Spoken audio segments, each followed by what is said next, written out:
नमस्कार साथियों, कैसे हैं आप सभी लोग। आशा करता हूं आप लोग बहुत अच्छे होंगे। भगवान से प्रार्थना करता हूं आप लोग सदैव सुखी व संपन्न रहें। वीपी का ऑल ओवर चैनल की तरफ से आप सभी अन्नदाताओं के चरणों में नमस्कार। मेरे प्यारे साथियों, हर नस्ल की गाय हमारे भारत में है और प्रत्येक गाय का फीडिंग प्लान अलग होता है। कौन सी गाय किस चीज़ को अधिक डाइजेस्ट करती है, किस खाद्य पदार्थ से उसकी मिल्क कैपेसिटी बढ़ती है और कौन से खाना से उसकी फैट बढ़ती है। तो आज हम सीधे सीधे चलते हैं कि हमारी थार पार कर गाय का दूध कैसे बढ़ाएं, उसका फीडिंग प्लान क्या होना चाहिए, उसकी रहन सहन की व्यवस्था कैसी होनी चाहिए। तो चलते हैं मेरे प्यारे साथियों वीडियो की तरफ। वीडियो शुरू करते हैं।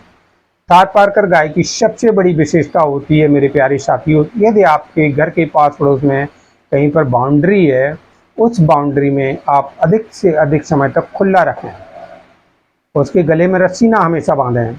जब वो खुली रहेगी, उछलेगी, कूदेगी, खेलेगी अच्छी तरीक़ा से, तो उसका डाइजेशन सिस्टम और बॉडी फिटनेस बहुत बढ़िया होगी। जब डाइजेशन सिस्टम बढ़िया होगा तो मेरे प्यारे साथियों, जो कुछ भी हमारी थार पारकर गाय खाएगी उसका पूरा पूरा दूध बनाएगी।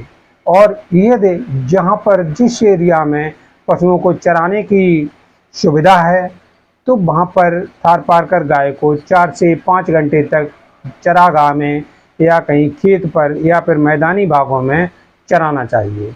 रहने के लिए इसको खुला स्थान मिलना चाहिए, हवादार। दिन में 1 से लेकर 2 घंटे इस गाय को धूप अवश्य मिलनी चाहिए। अधिकतर छाया में नहीं रखना चाहिए, नमी वाले स्थानों पर नहीं रखना चाहिए। नमी वाले स्थानों पर रखने से क्या होता है कि जैसे बरसात हो रही, आपने दलदल में बांध दिया, तो उनके खुर जो होते हैं बहुत जल्दी ख़राब हो जाते हैं, जिससे एफएमडी की शुरुआत होती है, फीट एंड माउथ डिसीज। तो ये तो रही आपकी थार पारकर गाय रखने की सावधानियाँ कि हम कैसे उनका केयर करें, कैसे रखें, उनका पालन पोषण कैसे किया जाए।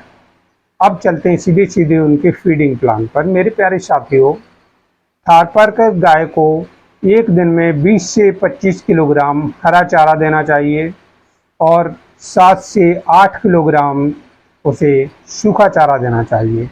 अब सूखी चारा में ये नहीं कह रहे हैं कि आपको हर जगह पर कुट्टी या चारा काट करके ही खिलाया जाता है। कुछ एरिया ऐसे हैं जहाँ पर पशुओं को मशीन से काटने के बाद चारा नहीं देते हैं, बल्कि वैसा ही लाकर हरा चारा या सूखा चारा डाल देते हैं और पशु अच्छी तरीक़ा से खा लेता है। वो हमारी परिस्थितियों के ऊपर डिपेंड करता है।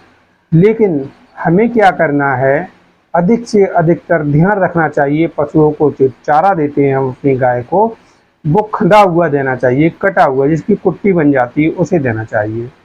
अब एक दिन में हम चलते हैं सीधे डाइट की तरफ। एक दिन में हमारी गाय का डाइट प्लान, फीडिंग प्लान, उसको हम दलिया कितना खिलाएं।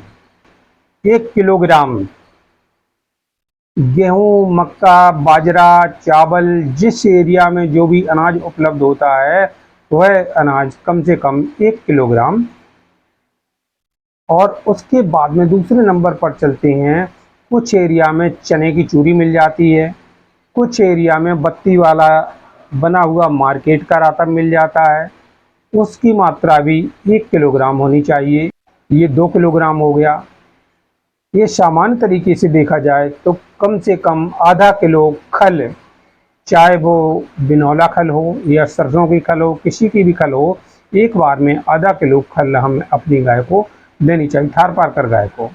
और कम से कम एक दिन में 50 ग्राम नमक देना चाहिए और 100 से लेकर 200 ग्राम गुड़ पर डे शाम को गाय को खिलानी है। जिन भाइयों को हमारे द्वारा बताई हुई दवाइयाँ पूरे भारत में उपलब्ध नहीं होती हैं, वो भाई हमारे लिए कॉल कर सकते हैं 24 घंटे और हमें बता सकते हैं कि इस बीमारी की दवा हमें चाहिए। तो मेरे प्यारे साथियों, आप लोगों को उचित रेट पर वनस्पतियों की और अंग्रेजी दवाइयाँ 3 से 4 दिन में आपके घर तक उपलब्ध कराई जाएंगी। और यदि इन केस ऑफ फ्यूचर आपके पशुओं को किसी भी प्रकार की कोई परेशानी होती है, उस कंडीशन में आप 24 घंटा हमारे लिए व्हाट्सएप कर सकते हैं। हमारा नंबर स्क्रीन पर चल रहा है, 97 60 71 35 40। इस नंबर पर कभी व्हाट्सएप कर सकते हैं। और फिर मिलते हैं जल्दी एक नई वीडियो के साथ में, तब तक के लिए जय राम जी की।